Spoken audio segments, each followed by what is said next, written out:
बराबर भागों में बांटा जा सकता है। जब हम किसी तल को 4 भागों में बांटने के लिए एक ऊर्ध्वाधर रेखा खींचेंगे और एक क्षैतिज रेखा खींचेंगे, तो जो हमारी क्षैतिज रेखा है उसको हम एक्स अक्ष कहेंगे। क्या कहेंगे? एक्स अक्ष। और जो हमारी ऊर्ध्वाधर रेखा है उसको हम वाई अक्ष कहेंगे। क्या कहेंगे? एक्स ओ एक्स डैश, ये पूरा एक्स अक्ष है, और वाई ओ वाई डैश, ये पूरा वाई अक्ष है।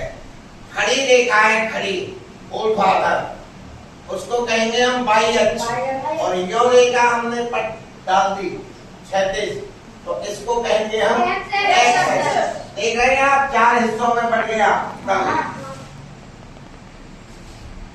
अब इनको एंटी क्लॉकवाइज रोमन भाषा में 1 2 3 4 नाम दिया गया है। प्रथम चतुर्थांश, द्वितीय चतुर्थांश, तृतीय चतुर्थांश और चतुर्थ चतुर्थांश।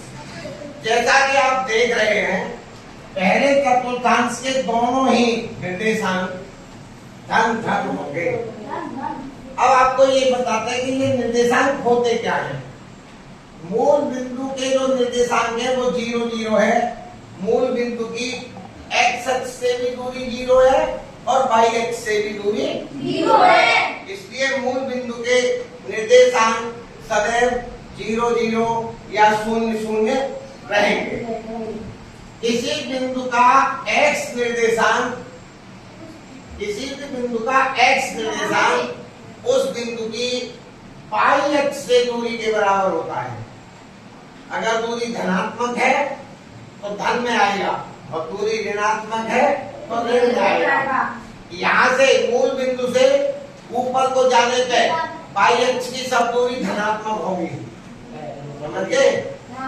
वाई अक्ष से दूरी धनात्मक, और इधर जाने पे एक्स अक्ष की दूरी सब धनात्मक होगी। इधर पे एक्स ऋणात्मक होगा और इधर पे जाने पे वाई ऋणात्मक होगा, समझ गए? तो इसी प्रकार किसी बिंदु की वाई अक्ष से दूरी जो होती है वो उसका एक्स निर्देशांक कहलाती है, पहला निर्देशांक। और बिंदु की का वाई निर्देशांक जो होता है वो उस बिंदु की एक्स अक्ष से दूरी के बराबर लिखा जाता है।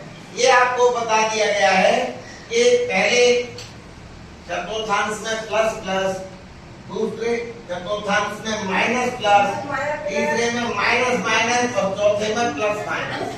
ठीक है?